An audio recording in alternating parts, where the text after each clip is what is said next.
C'est bientôt à la fin de la récolte des mirabelles qui devrait se terminer la semaine prochaine.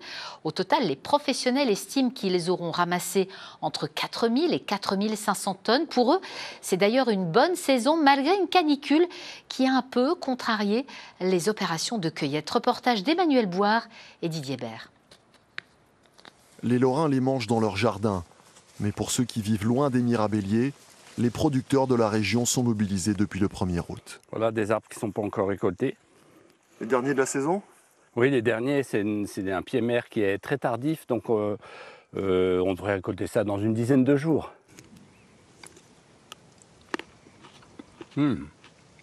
Ça a super bien démarré, on avait une très très belle récolte, et puis la canicule nous a fait perdre des volumes. Donc on a une super qualité, on a un niveau de sucre dans les mirabelles qui est extraordinaire. Elles sont très bonnes, mais on a des fruits qui n'ont pas été nourris par les arbres pendant la canicule et qui sont devenus crapis, on dit ridés, voilà. Ils ont vieilli trop vite et donc ceux-là, on les a perdus. Bruno Collin a confié la production de ses 14 hectares à une coopérative de la banlieue nancéienne qui est chargée de la distribution de ces mirabelles. Car contrairement aux idées reçues, elles sont commercialisées toute l'année.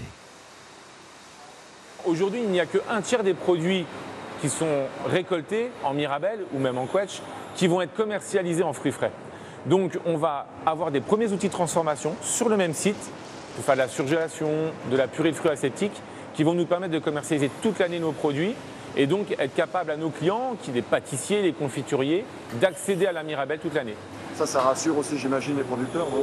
Ça rassure également les producteurs parce que sinon on aurait un temps un peu court pour être capable de tout commercialiser. Puis on ne répondrait pas forcément à la demande de nos industriels qui en ont besoin toute l'année. En 2025, cette coopérative estime qu'elle aura vu passer 4 500 tonnes de fruits sur ses lignes de tri pour le frais ou la congélation.